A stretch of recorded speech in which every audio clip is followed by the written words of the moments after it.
Good morning, everyone. I'll start in the interest of time as you're taking your seats.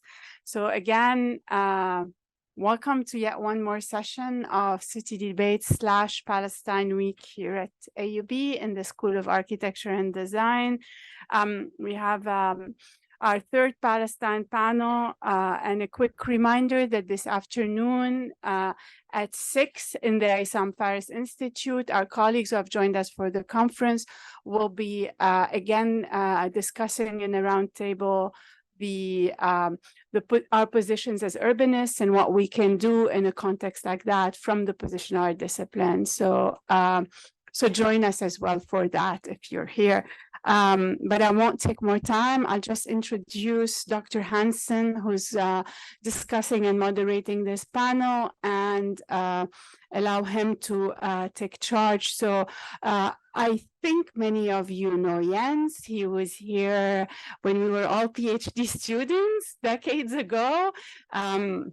And since then, he's moved on to several positions, but recently came back to us, to Beirut, as the director of the Orient Institute, Beirut, and while remaining a professor of Arab civilization, Middle Eastern and Mediterranean history at the University of Toronto. He's held an SSHRC Insight Grant on German Jewish echoes in 20th century Arab thought, and is the author of several books. Among those, I'll just point out Fin de Siècle Beirut, which if you haven't read, go and get it today. It's an amazing piece of work on the city. What he once called to me a labor of love, and it really is, and you can feel it when you read it. So it's an advertisement for one of my favorite books. Without further ado, Jens, the floor is yours. Thank you so much, Mona. This is wonderful to be back. And wonderful, something that always struck me about AUB is that you meet authors before you read their books. Usually it's the other way around. So this goes for Kareem, whose book I've been meaning and recommending people to read without having actually gotten my hands on it. Palestine is throwing a party and the whole world is invited. So it's my honor to introduce you and to then perhaps comment a little bit.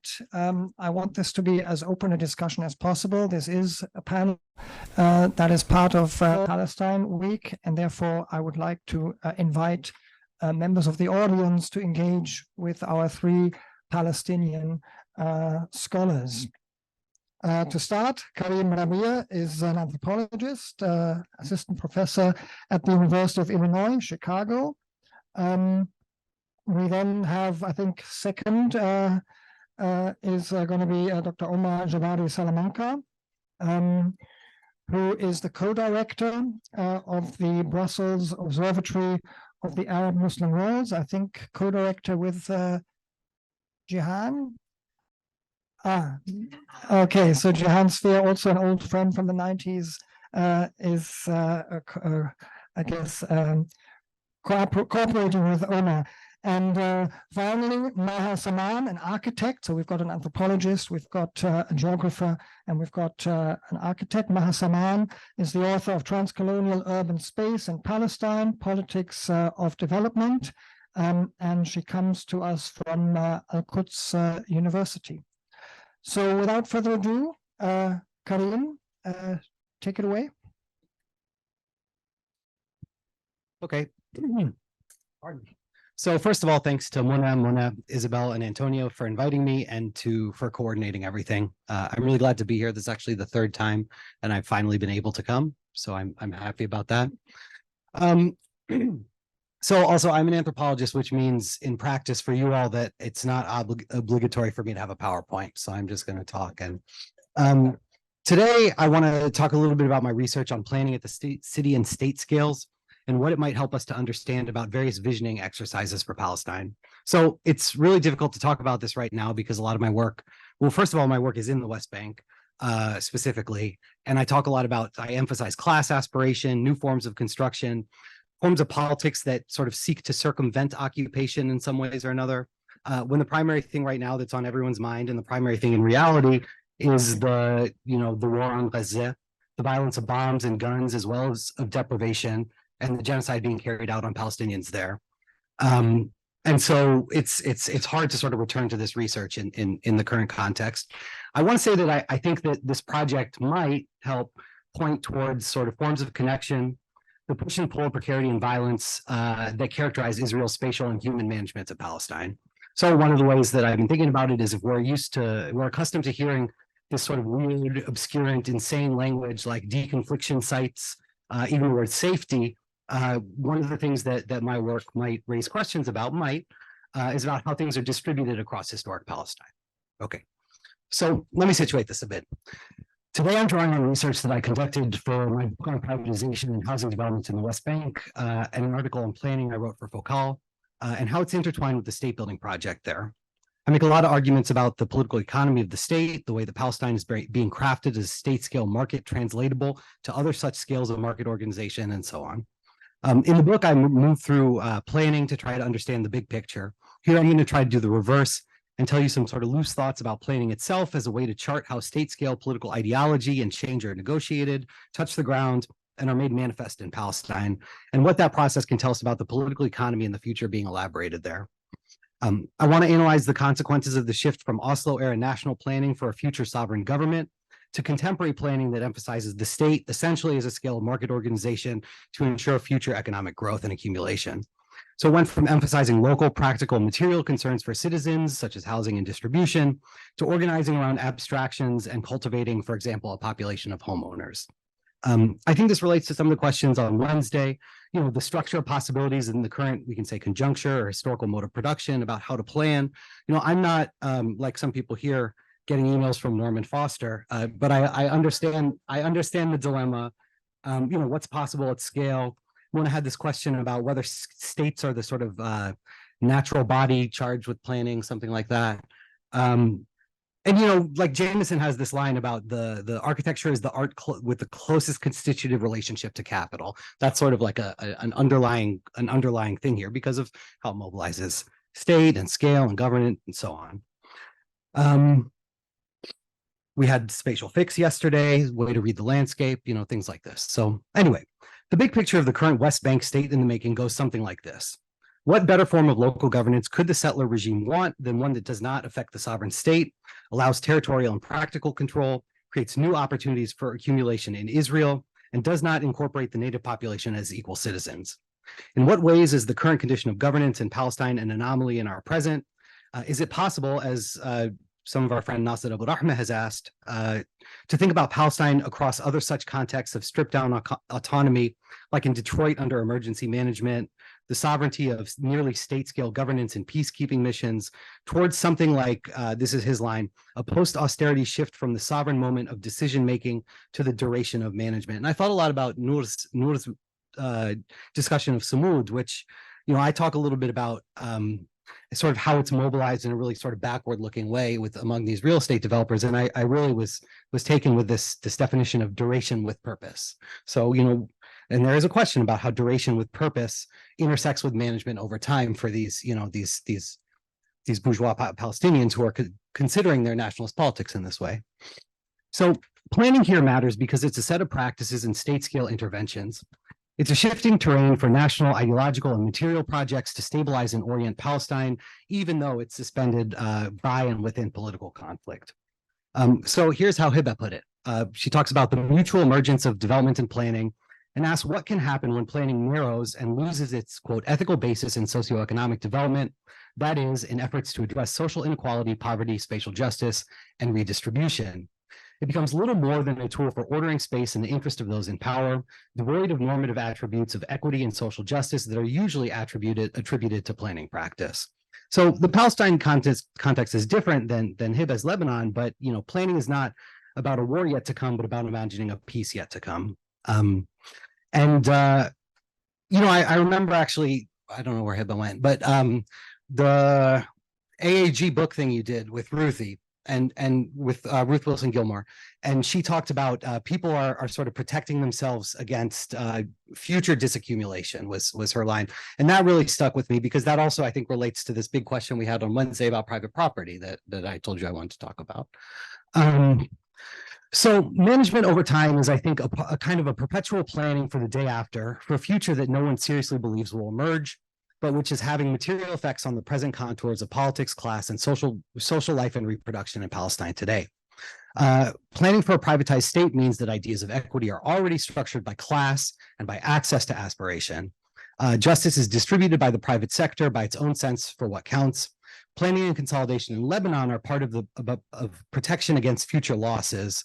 But I think here this process is composed of these sort of messy practices and productive work being done that solidifies wider social, political, economic, and spatial relations. Okay, so I'm proceeding from a handful of assumptions here about the state and privatization. First of all, that in the literature, Palestine has been treated in such a way as to make the links to the world scale pretty invisible. It's typically understood as some kind of world historical exception, isolated and unknowable, except through its history of Zionist colonization. So instead, I want to superimpose the shift in planning practice onto the shift in political economic practice in order to explore some of how markets and politics work there today. So one thing to keep in mind is that the case is a little bit different because we're not talking about a state that needs a Reagan or Thatcher to push neoliberal reforms that smooth the contemporary processes of financialization. We're starting from scratch. The state is being purpose-built as a scale of economic organization. So, okay, capitalism and neoliberalism are worldwide dynamic processes of unequal incorporation. As Andy Clarno put it, neoliberalism is a context-specific process of political, economic, and social change, but it is, after all, capitalism. The scholarly literature on neoliberalism is huge, but here are a handful of features that are relevant to my study and sort of my definition. First, privatization is part of the continuous formation of the state governance and state civil society relations. It's often a response to administrative and political problems. Second, neoliberal forms of capitalism extract labor value, but do not replenish social reproductive capacity through wages, infrastructure development, state forms of aid like healthcare. Third, the reproduction of labor power has cultural and social dimensions. And finally, the nation state, while it's never totally self-sustaining or bounded, is now almost entirely a node in a global political economy. So the inherent capitalist imperatives for accumulation presuppose certain kinds of states then and relations between them. And this sort of, if we want to talk about neoliberalism or contemporary capitalism or whatever, means the responsive reformation and repurposing of the state in line with those imperatives. I'll skip ahead a little bit. So what we're talking about is growth and accumulation without direct appropriation of value. This was when we were thinking about financialization. And so you get growth balanced on top of a roiling undercurrent of instruments and obligations and so-called risky practices. And so while this does generate instability and fluidity at the most general scale, it can also then produce nodes of stability for a time necessary for accumulation, like in fixed capital in cities, in law and policing, and so on, as well as obviously accumulation itself, because otherwise, why would they do it? One way that the city scale planning becomes state and market planning is through building and through real estate by using credit to get capital moving and accumulating debts. So Feinstein puts it, construction drives planning, demand, and deregulation. So in this framework, then, plans come in as articulations of state orientation. Such plans and their reflections in the built environment inflect material social reproduction and politics, social reproduction, which is within and reproduces modes and relations of production. Okay. State scale planning then presupposes neoliberalism's diminished relationships between the state and citizens. And at the urban scale, it plans for accumulation and specifically for home ownership. Then we have planning, which contains and is a set of ideas about the future and this future. So I'm trying to ask something like, what happens when the marketization of land is the process that, in part, in this context, is used to generate fixity and stability?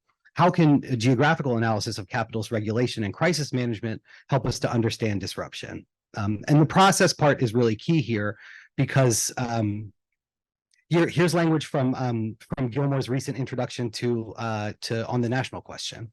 Monopolies in states and elites may not always win, but they rarely lose. So I think that's also my kind of like, that's therapy talk maybe, but like my sort of trouble with this is that, the forces arrayed us are really massive, but they're really also directional.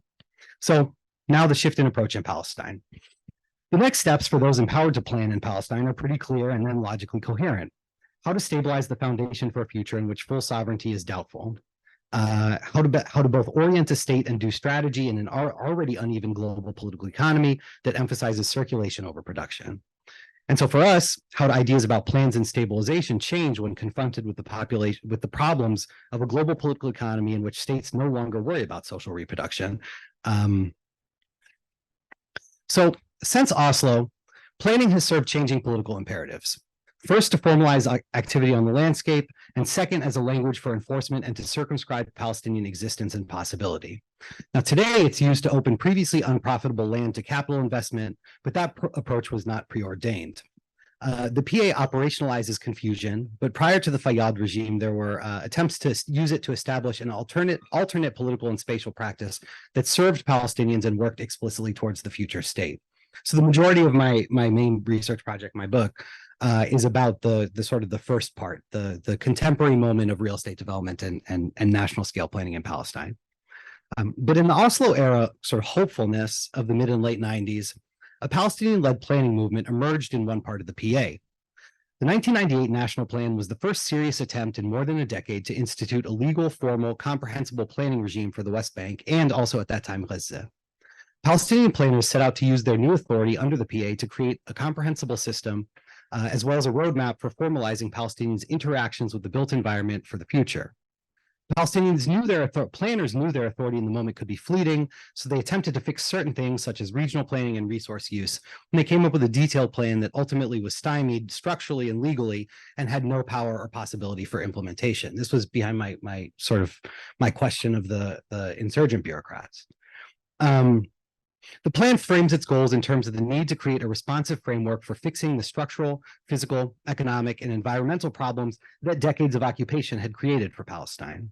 So as Palestinians gained greater sovereignty over larger parts of the West Bank and Gaza, they had to build capacity at the same time as they defined land use and provided an overall vision for linking and growing regional settlement. So here's how they thought about their remit at the time, 1998. This is a quote. There has never, in modern times, been planned development of the built-up environment in the West Bank. The West Bank has been encroached, divided by external rulers without structuring in relation to economic forces or an administrative political order. There's been no development strategy for population distribution, nor allocation of land for future expansion. In the system of built-up areas developed more or less randomly and wherever possible, scattered by man-made interference, with the topography lacking the essential interlinking infrastructure in terms of network facilities that characterize a mature and well-developed settlement system. So that's what they thought they were doing. The technocrats then in the Ministry of Planning argued for a robust, diligent system that would help oversee Palestine's transition to a centralized state in the following years by curbing bad planning and bad development. Their planning was based on needs rather than forecasting or speculation, and presupposed a much different day after occupation than the private sector and the presentist approaches to planning do today. Here's another quote. As we are at the end of the 1990s, Palestinian society is embarking on a new era. For the first time in modern history, Palestinians will be able to shape and direct the development of their future, limited to the areas under their jurisdiction. The signing of the Declaration of Principles by the PLO and the Israeli government in September 1993 and the election of the Palestinian Legislative Council in January 1996 have created a new framework for Palestinian control over the planning process and development of the built-up environment. During Israeli occupation, Palestinians were not allowed to participate in any form of planning, as development was entirely controlled by the Israeli civil administration. So the baseline was, it's assumed that by the year 2005, the Palestinians will have full authority over the entire West Bank and Gaza. This will be opened up in Palestine and other countries, and the bulk of the Palestinian refugees will start returning to Palestine. That's what they thought would happen in 2005, or at least what they said they thought was going to happen. What's that? Yeah. And it is presupposed that by then, East Jerusalem will be under Palestinian sovereignty. It is assumed that settlements will become under Palestinian authority after the year 2005. So the settlements too, even. The 1998 plan talks about universal and other needs. Economic growth and development under guidance of sustainability should be allocated and distributed to achieve balanced regional development, a well-functioning utilization of resources over time, and a fair distribution of income and welfare among individuals for the benefit of all. Imagine. So it's true that many of the assumptions in those plans, especially the idea that, Ramallah, Beirut, and Jerusalem could be considered a single urban unit, are just no longer hold, right? However, the prior plans did assume Palestinian political autonomy. They aimed to eradicate some of the worst legal and material effects of the occupation, and they did not presuppose and work around colonial boundaries. I think that's one of the important things that they were trying to do with this project. Now, in the vacuum of the Oslo framework, planning of the contemporary state building period looks different, and we might be in a different period now. In line with contemporary global political, economic, and governance logics today, the Palestinian leadership, well, I guess when I was doing the research, Palestinian leadership and capitalist class benefit from the lack of formality in planning. No, today too. The Ministry of Planning no longer has the directive to conduct national planning of this type. Instead, it produces optimistic reports of institution building to international donors. So moreover, the 2003 Constitution enshrined free market capitalism as the sole economic system for Palestine. Planning is as rhetorical and ideological as it is material. It exists within and becomes a component of the occupation and aid economies, and planning and law are designed to encourage privatization and extracting value from the landscape. So as the shift happened, politics, laws, and national priorities were reoriented, and the desire for formalization turned into the need for openness. And whatever problems previous plans had sought to address were then, of course, open to market forces and profit-making intervention. Planning is a question of state, not only because of the scale of intervention, but because one of the primary ways that enter into the government is through these kind of plans that circulate. Groups of developers and bureaucrats make their visions authoritative, sensible, and legitimate, and they incorporate people as they shift government priorities and goals. So in the larger project, I talk a lot about the idea of a housing shortage, a national housing shortage in Palestine, which was sort of engineered as a vehicle for privatization. And it's not really clear that the numbers back it up. As the PA elaborated its priorities, not with physical planning, but with documents with names like the 2008-2010 National Plan, which was the Palestinian Reform and Development Plan. Adam Hani has written about this a lot. And in subsequent, Mandy Turner, others, and in subsequent national plans and national program documents with names like Ending the Occupation, Building a State, that was 2009, Palestine Moving Forward, Home Stretch to Freedom, Building the State of Palestine, A Success Story was 2011, State Building to Sovereignty was 2014, and apparently that goal has been achieved because now we have the 2017 to 2022 national plan of putting citizens first. So we have citizenry now. And beyond titles that seem at best aspirational, I do think that they're productive. They represent, describe, and orient reform. They elaborate priorities and activities, but they also propose and create opportunities, mechanisms, and justification for aid and private sector responsibility over public governance. And they become the basis for the reports that follow. Perhaps they realized that planning could not occur solely through aspiration and language. So they did have a 2021 to 2023 plan that emphasized disengagement from the occupation. And part of the reason that I focused on this kind of stuff in the research was to sort of think through and maybe disagree with a little bit the language of NGOization and to sort of take seriously what these people were doing to produce relations and politics and practices in the government. So planning, uneven integration, and social relations. I think what that means practically, and I think why planning is important, is that this form of planning for privatization and market stability produces social relations among Palestinians as it solidifies structural ties between the West Bank and Israel. International political economy and events at multiple scales can bear directly on individuals' lives.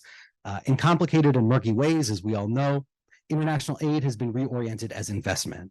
So I looked at contemporary housing development, and you can see really clearly when aid is used to provide mortgage loan guarantees that insulate Palestinian banks from potential default. This in turn makes foreign investment in private housing development feasible. So risk is minimized in the name of political and economic development, financial risk. Attempts to create stability in a colonized territory through foreign investment, class consolidation, and capital accumulation do lead to very little change in the broader context of Israeli political and territorial control, but they do increasingly orient individual practice towards class aspiration and servicing debt. And that outward orientation is part of the context for social life and future-oriented thinking and practice within Palestine. Now, despite few believing in a future of change, they're formalizing anticipation in the present. The day after is not an outcome, but is an organizing principle for stabilization. And I think what's really scary about this moment is that those calculations may have changed for the Israeli military and political planners because they I think, dream of turning the West Bank into Gaza and Gaza into Tel Aviv. And I think that's, this kind of stabilization either could be over or could sort of point us towards a model of the kinds of private development and kinds of accumulation that they're hoping for. Let me try to tie this together here a little bit.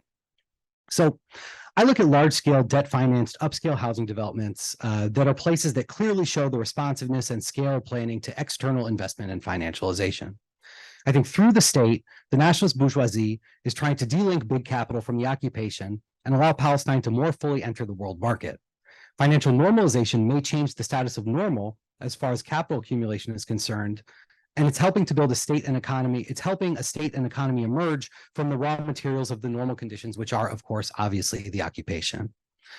Everyday life is constructed around the need to live life every day. Palestinian ideas of normalcy are potentially affected and altered by these changes to the wider context, so housing development, planning, and so on. Here I'm sort of thinking about the book stuff. Normalization can mean class aspiration and accumulation as well as consolidation of these present conditions. And taken individually, I think not all these activities are so clear-cut, and it's important to emphasize that racial, political, geographic, and economic segregation are, of course, consequences of Israeli colonization. But taken together, they represent the effort to transcend division with business, to de-racialize Palestinian and Israeli capital, and to profit from the situation. So I think that's how it goes from this sort of real estate developers through the state back to the real estate developers and bringing in aid in different ways. Politics, the law, and people's aspirations may be changing as a result of the state building project, just as they change and contribute to it. A new Palestinian state, such as it is emerging in the West Bank under settler colonialism. What it does is it frames open markets, but it's a truncated and circumscribed kind of openness. Uneven development is still a certain kind of development and is a certain kind of development. So the state building project explicitly attempts to create, master plan, and map sort of a middle class through these interventions in the landscape. The middle class also contributes to the state building project, and many Palestinians are waiting for opportunities and places where they can extract a normal, stable life. They do it through debt, through sort of new state institutions, and new types of housing, planned housing, that potentially provide new long-term.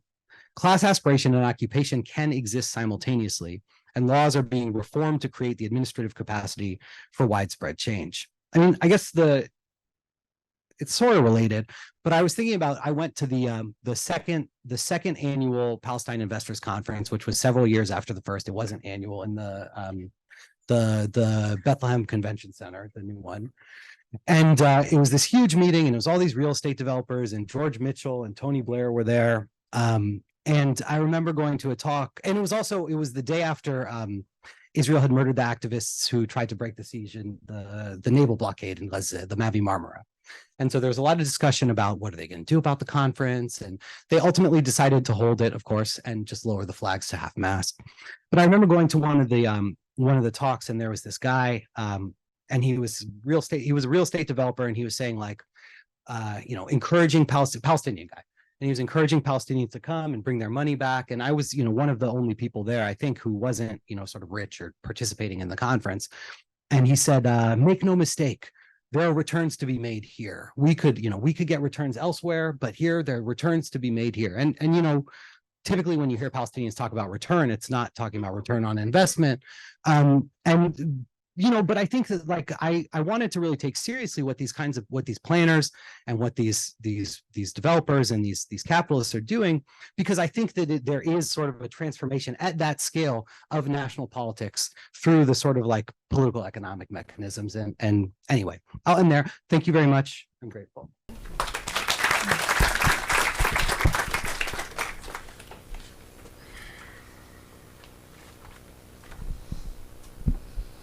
Okay.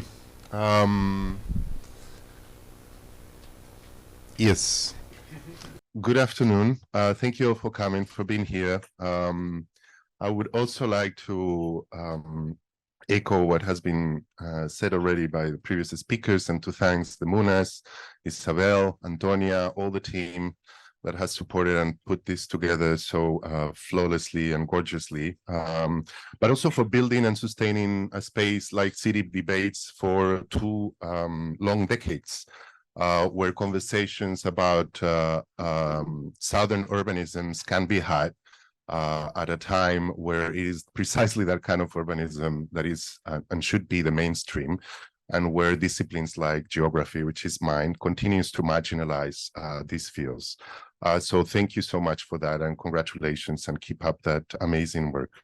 I'm also grateful for having the opportunity to have an event that is not purely on the theory level, and where we bring in Palestine, and we assume that science is not a purely objective scientific thing, and that we are all here committed not only to produce theory, but also the praxis necessary to think about how we can change the world. And this is particularly important at a time where we've seen enormous amount of silencing and criminalization of not only scholars, but also activists and artists throughout the world.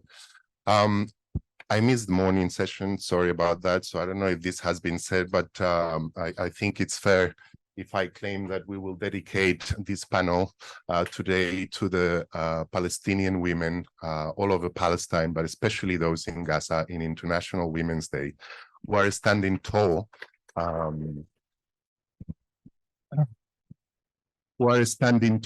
as they have done for generations in the face of the monstrous elimination project that Zionism is. Voila, those are the preliminary remarks. I would like to start drawing your attention to something that has been brought up by the South African case against Israel, the genocide case against Israel. Part of the elements that have been mentioned together with the mass killings and the massacres is a section within Article 6 of the Genocide Convention, which says that any act that amounts to bringing about the conditions of life. Okay, let me just read this, it's going to be easier. So the section article says the conditions of life were calculated to bring about the physical destruction of that group in whole or in part.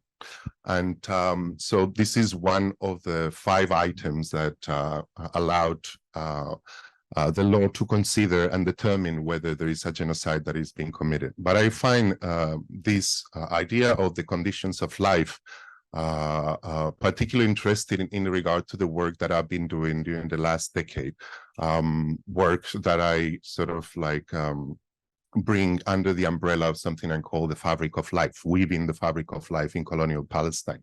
And where I think about the fabric of life as the urban infrastructures that enable the possibility of life. And so thinking with the court case and the South African court case, I wanted to just share with you some thoughts about what that particular section of the Genocide Convention does when we think from that perspective, from the fabric of life and from the infrastructures like water, electricity, the provision of sewage, transportation, and communication that enable life to take place. My work has focused on these things, these objects, these civilian objects, as they are called in the law. And I've been trying to think about these objects, these infrastructures from the river to the sea in Palestine. I began in the West Bank and Gaza, and then I expanded to Jerusalem and the Nakab.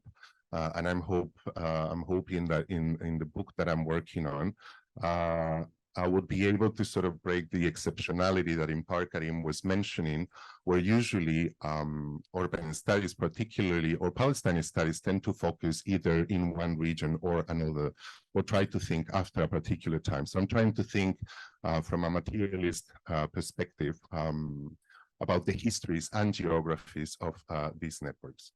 So I would like to begin with a story that happens on 1st of January 2021, where the Israeli army, as they often do, enters the community of Khirbat Arakis, which is in Masafer Yatta, an area in the southern Hebron Hills, to confiscate an electricity generator. The community was using the generator to rebuild a home that had been previously demolished. And in the fight that ensues when the army comes and the Palestinians in this community resist the attempt to seize the electricity generator, the soldiers end up shooting Harun Abu Aran and leaving him paralyzed for life. That was the day of his birthday.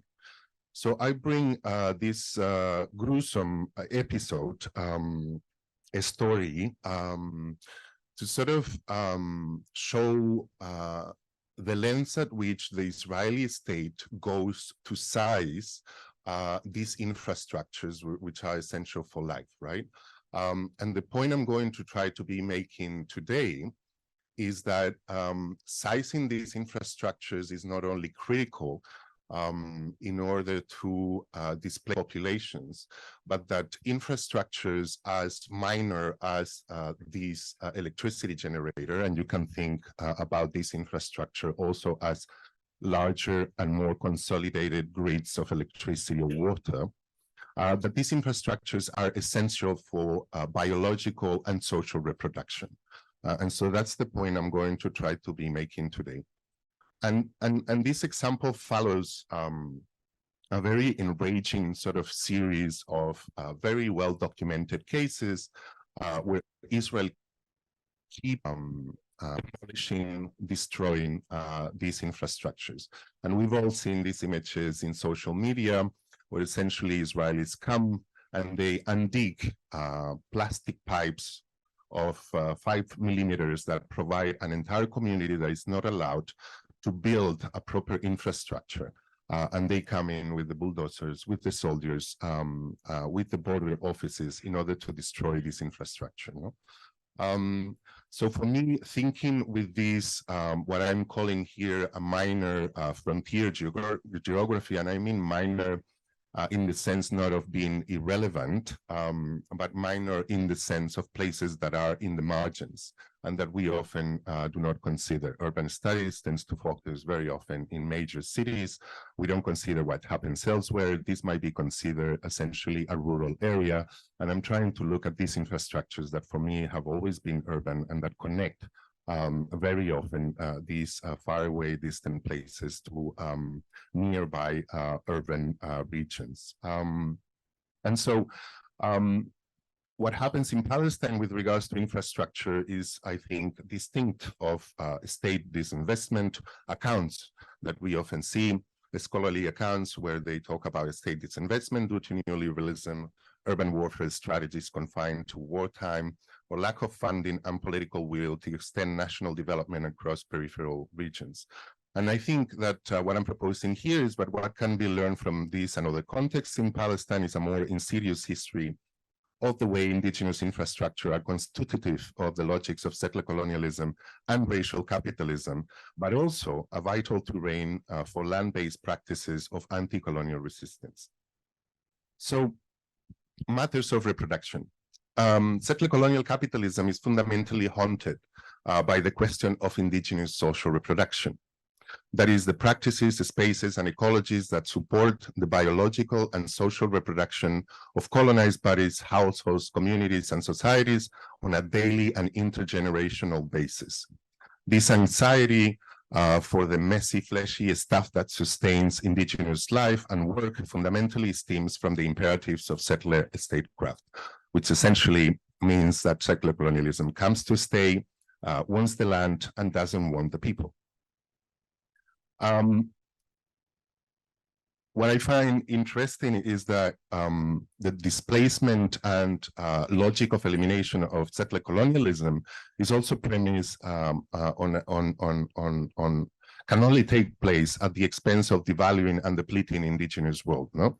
And it sort of works as a parasitic relation that attaches revolutionary character to indigenous social reproduction.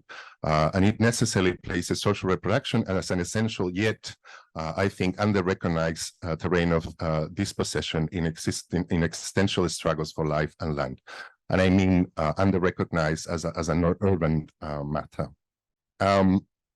And so what I'm interested in is in thinking how the intimate, private, and domestic sphere of indigenous social reproduction has been a critical side, historically, a historical critical side of intervention for the racialized, sexualized, and gender violence of the settler colonial state, not only from forced sterilization of women's bodies and the separation of children from their families to the stratified regulation of fertility, marriage, and family life.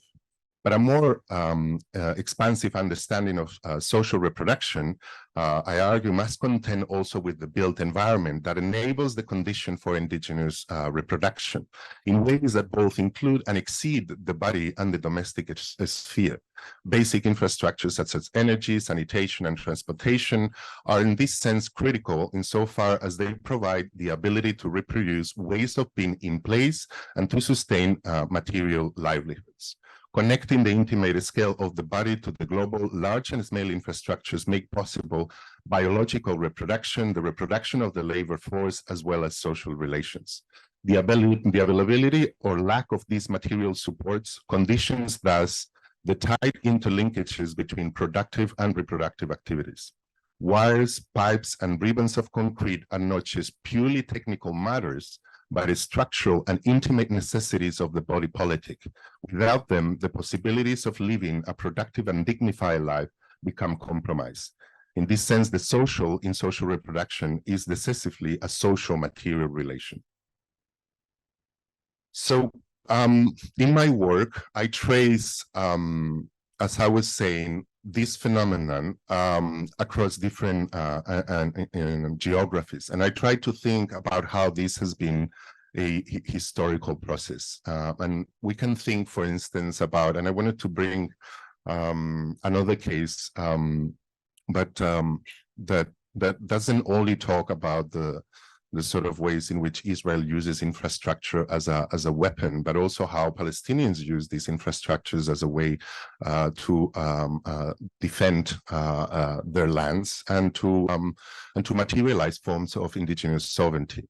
And that case is the case of the Jerusalem Electricity Corporation, which begins with a concession that the Ottoman mandate provides to a Greek national subject, and that in the aftermath of the Nakba ends up being taken away from him and given to a Zionist called Pinas Rutenberg that would come and go and develop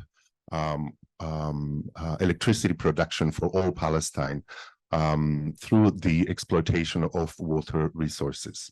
Now, what I do in a contribution that will come soon in the Jerusalem of Quarterly Studies is to trace the history of this infrastructure and see how in the aftermath of the Nakba, already in the 50s, Palestinians are plotting to recuperate this concession from the Jordanians, which had actually bought half of the concession. In 1948, Jerusalem sort of gets divided in two.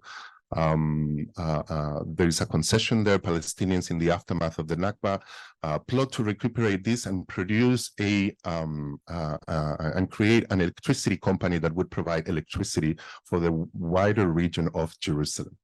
And so I trace how since and aftermath of the Nakba and until 1987, Palestinians are running an electricity company, developing an electricity grid throughout the region that would serve not only to consolidate a concession that expands from Jerusalem to Ramallah, to Bethlehem, Beth Sahur, but also to Jericho, and how by developing the electricity grid, they are consolidating, they are materializing the concession, which is a legal entity, and they are materializing through construction this grid that enables the possibility of Palestinians to continue to grow and stay on the land, right? We can talk maybe more about that case, but I think one of the other points I wanted to bring is that infrastructures, in the way that I'm considering, are important because they are what Abdulmalik Simone calls the in-between. They are the in-between land and life, as it were, right? And so like in the case of Masafer Yatta, like in the case of Jerusalem, to build infrastructures for Palestinians is not only to have the means of biological and social reproduction and production as well, but it's also to assert a material presence of the land that stands in the way of the advances of settler colonialism. And this idea is most clearly articulated by Harun's father, in a news report features on Channel 12, where an Israeli reporter asked him why Harun, the kid that was shot at for defending the generator, was willing to fight the soldiers for this generator. Rasmi, the father, soberly responded, "To you, it looks like Harun was fighting for a generator. We live here, it is because of the land." And so if Harun's resolve to protect the community's generator speaks to a modern attachment to technical supports for the most vital aspects of life, his father reminds us that behind infrastructure exclusion is more than an effort to condemn Palestinians to a condition of rudimentary existence and survivability. Rasmi's concise but powerful rejoinder emphasizes the centrality of infrastructures of social reproduction to indigenous struggles for land, a notion that is often taken for granted. This assault on Masafer Yatta, like the case on Jerusalem, that historical case, happens as well in the Jordan Valley, and we see that happening as well in the Nakab, where Palestinian communities that are supposedly citizens of Israel and recognized with papers as citizens of Israel are not recognized by the state, do not appear on maps of the states, and therefore are denied the most essential basic services. So these communities that have been tried to, for decades, been pushed into what Israelis call townships, to abandon their claims to their land and to offer instead these, essential infrastructures in the townships, promising as well jobs, continue to remain all the lands without giving on their ways of land without this very basic infrastructure. And that includes clinics or schools or access to transportation or access to water. And we see how, like in the Nakab, in the West Bank, and in many other places, while Palestinians are denied these very infrastructures, the settlements that continue to expand have very visibly these infrastructures, and the contrast when you are in the field and on the place with these communities is quite striking. So just to clarify that it is not just that Israelis are coming to destroy these infrastructures, it is that Israelis do not allow for the development of infrastructures. And when those infrastructures are in place, they are demolished. And you might have, seen images of the first days of the genocidal attack in Gaza, where drones and planes were like really targeting solar panels, or after when they enter with the bulldozers, they were shutting down on water wells. That practice we see constantly throughout Palestine now and historically. So when in places like Masafer Yatta, communities are denied these infrastructures, they this is triggering, it's a series of processes. So a lot of the labor, as it were, of social reproduction that these infrastructures do, then become downloaded into, very often, women that would have to become infrastructures themselves in order to bring water from distant wells.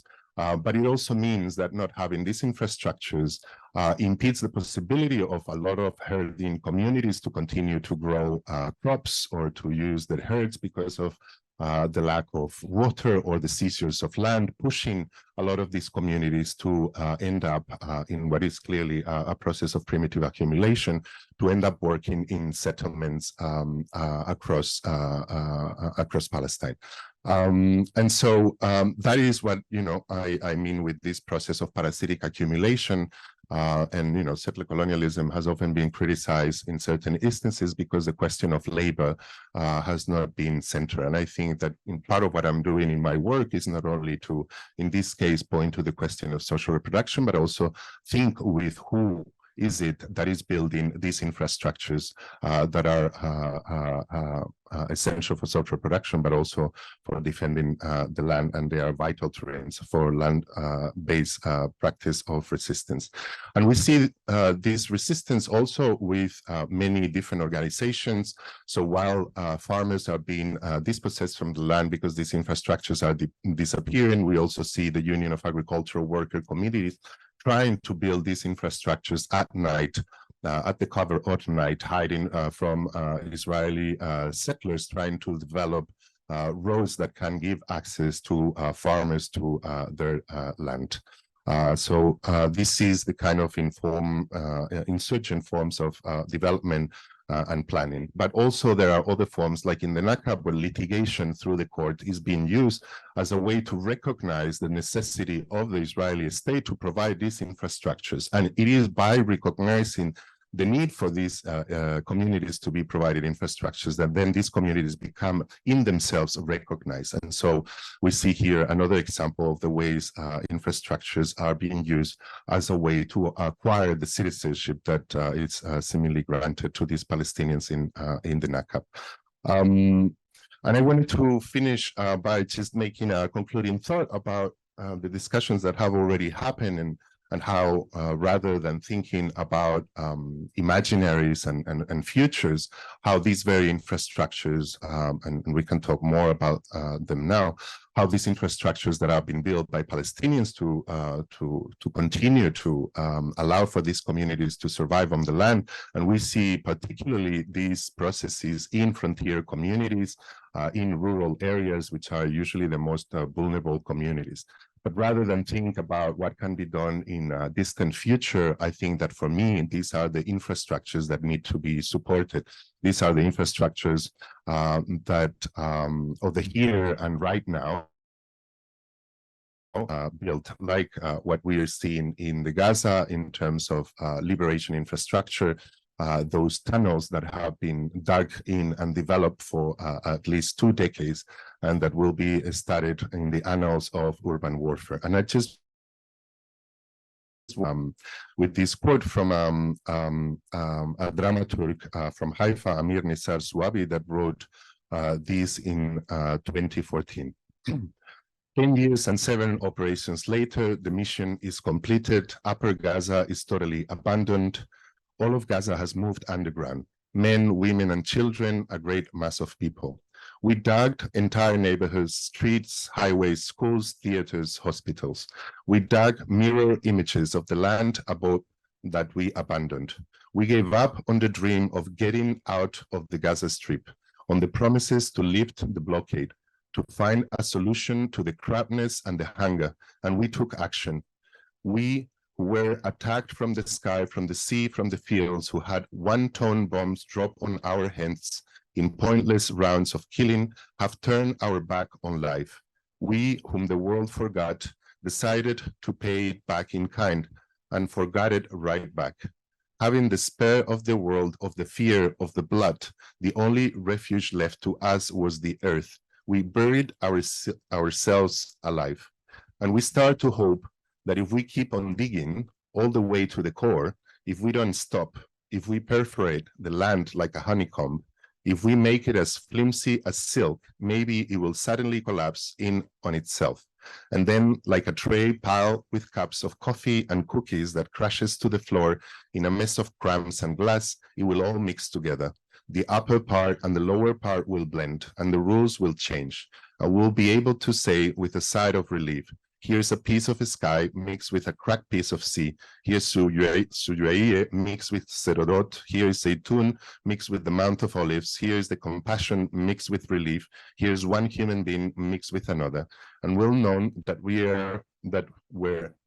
were safe from the living death in which we are trapped. And now we'll join the laugh of above, and with them build a new land. Thank you.